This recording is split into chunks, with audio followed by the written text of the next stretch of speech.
Hi everyone, welcome back to Navi's kitchen and beyond. இன்றைக்கி நம்ம ட்ரெண்டிங்கான இஃபா சிக்கன் எப்படி பண்ணலான்னு பார்க்கலாமா?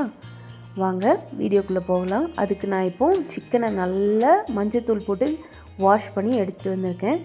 இப்போ நான் நார்மல் சில்லி பவுடர் வந்து ஒரு 3 ஸ்பூன் எடுத்திருக்கேன்.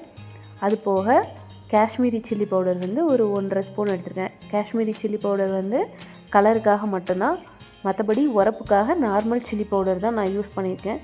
நான் நல்லாவே இங்கே உரப்பு யூஸ் பண்ணுவோம் அப்படிங்கிறதுனால 3 ஸ்பூன் எடுத்திருக்கேன். நீங்கள் ஒரு 2 ஸ்பூன் எடுத்தால் கூட போதும். இப்போ கரம் மசாலா 1 ஸ்பூன் எடுத்திருக்கேன். நான் எடுத்த ஸ்பூன் சின்ன ஸ்பூனுங்கிறதுனால கூட ஒரு 1/2 ஸ்பூன் போட்டிருக்கேன். போட்டுட்டு அதுக்கப்புறம் கொஞ்சமாக மஞ்சத்தூள் போட்டுக்கோங்க.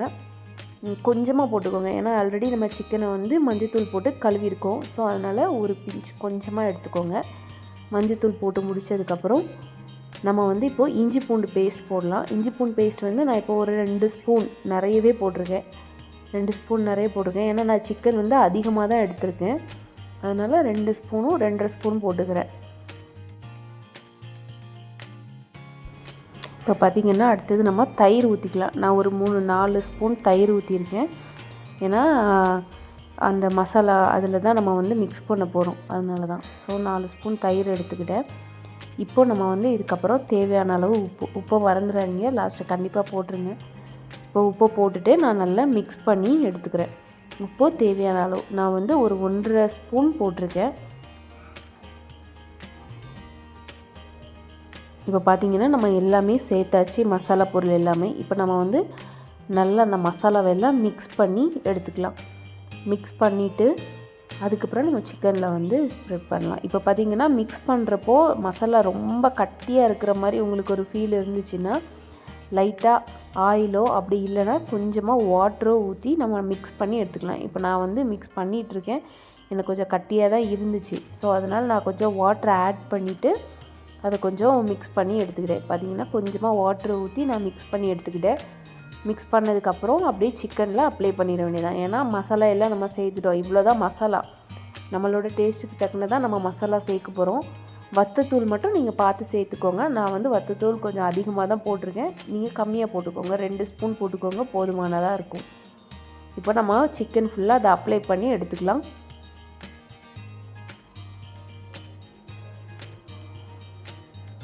இப்போ சிக்கன் ஃபுல்லாக அப்ளை பண்ணும்போதுமே நீங்கள் வந்து சிக்கனை வந்து ஒன்று ஃபோர்க் வச்சு நல்லா குத்தி எடுத்துக்கோங்க, அப்போ தான் மசாலா உள்ளே போகும்.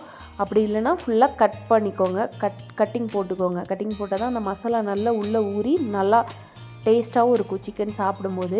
இப்போ மேலே எல்லாம் தடவி விட்டுட்டு நம்ம லெக்கு கீழேயும் ஃபுல்லாகவே நம்ம வந்து ஃபுல்லாக தடவி எடுத்துடலாம். நான் இப்போ வந்து 2 ஃபுல்லாக லெக்கும் அப்புறம் சும்மா நார்மல் லெக் பீஸ் 2ம் எடுத்திருக்கேன்.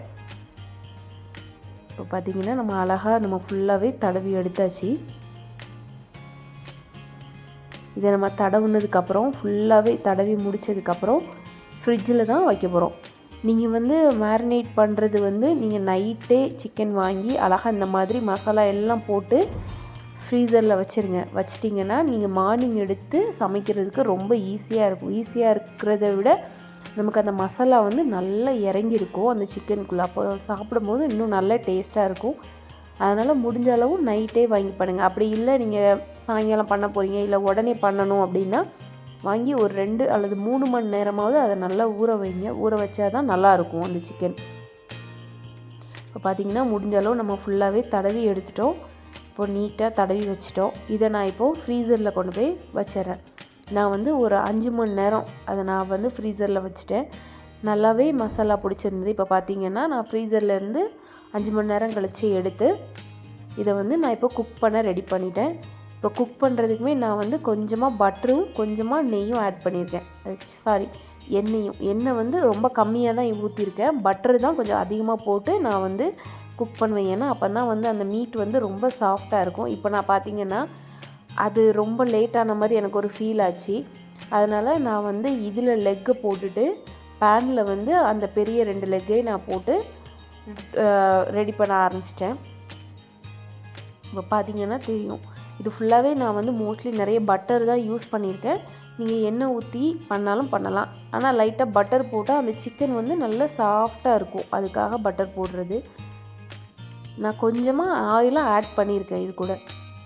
இப்போ பார்த்திங்கன்னா நம்ம நல்ல சிக்கனை வந்து வேக வச்சு எடுத்துக்கலாம். சிக்கன் வேகிறதுக்கு ஒரு 20-25 மினிட்ஸாவது ஆகும். அதனால் அதை வந்து டிஸ்டர்ப் பண்ணாதீங்க. இப்போ பார்த்திங்கன்னா நமக்கு எல்லா சிக்கன் பீஸும் வந்து ரெடி ஆயிடுச்சு. இப்போ நம்ம வந்து அந்த சாஸ் ரெடி பண்ணலாம். அதுக்கு நான் 2 முட்டையை வேக வச்சு எடுத்திருக்கேன். நமக்கு இப்போது அதுக்கு தேவையானது மஞ்சக்கருவு வேணால், வெள்ளைக்கருவு மட்டும்தான் வேணும். ஸோ அந்த 2 முட்டையில் உள்ள வெள்ளைக்கருவை மட்டும் நான் எடுத்துக்கிறேன். வேக வச்ச வெள்ளைக்கருவை எடுத்துகிட்டு அது கூட இன்னும் 2-3 திங்ஸ் நம்ம வந்து சேர்த்து அந்த மயோனஸ் வந்து ரெடி ஆக்க போகிறோம். இப்போ பார்த்திங்கன்னா அது கூட கொஞ்சம் சீஸ் வந்து ஒரு பெரிய பீஸ் வந்து ஆட் பண்ணியிருக்கேன். அது போக ஒரு பட்டர் வந்து 1 ஸ்பூன் ஆட் பண்ணியிருக்கேன். அப்படி இல்லைன்னா ஃப்ரெஷ் க்ரீம் இருந்ததுன்னா நீங்கள் ஃப்ரெஷ் க்ரீமாக ஆட் பண்ணிக்கலாம் பட்டருக்கு பதில். நான் வந்து பட்டர் 1 ஸ்பூன் போட்டிருக்கேன். அது போக ஒரு 4 பல் பூண்டு போட்டேன். அப்புறம் கொஞ்சமாக பால் ஊற்றணும். இது கூட நம்ம அது ஒரு பேஸ்ட் மாதிரி வர்றதுக்காக பால் ஊற்றி நம்ம அடிக்கிறோம். ஓகேவா?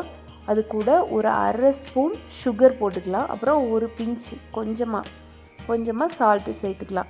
இதையெல்லாம் நல்லா மிக்சியில் போட்டு மயோனஸ் பதத்துக்கு அரைச்சி அப்படியே எடுத்துகிட்டு வந்துக்கலாம். இப்போ பார்த்திங்கன்னா நான் அந்த சிக்கனோட ஃப்ளேமை ஆன் பண்ணிவிட்டு நம்ம ரெடி பண்ணி வச்சுருந்த அந்த சாஸை வந்து அப்படியே மேலே ஊற்ற ஸ்டார்ட் பண்ணிட்டேன். அப்படியே நம்ம சீஸ் எல்லாம் போட்டிருக்கிறதுனால லைட்டாக சும்மா சிம்மில் வச்சாலே போதும். நீங்கள் சிம்மில் வச்சுட்டு தான் இதை பண்ணோம், அப்படி இல்லைன்னா கருகிரும். ஸோ மேலே எல்லாமே ஸ்ப்ரெட் பண்ணி விட்டுருங்க. உங்களுக்கு எல்லா இடத்துலையும் பண்ணணுன்னா எல்லா இடத்துலையுமே ஊற்றி விட்டுருங்க. ஊற்றி விட்டுட்டு ஃபுல்லாக கவர் ஆகட்டும். ஆனதுக்கப்புறம் நீங்கள் அது வந்து லிட் போட்டு ஒரு 2-3 மினிட்ஸ் நீங்கள் மூடி வச்சாலே போதும். அது நல்லா செட் ஆயிரும் அழகா. இப்போ பார்த்திங்கன்னா நான் ஃபுல்லாகவே ஊற்றிட்டு அந்த மசாலா இருக்குல்ல, அந்த மசாலாவை லைட்டாக அந்த இதுக்கு மேலே ஊற்றி விட்டேன், ஒயிட் கலருக்கு மேலே. இப்போ நான் இதை மூடி போட்டு ஒரு 2-3 நிமிஷத்துக்கு குக் பண்ண போகிறேன்.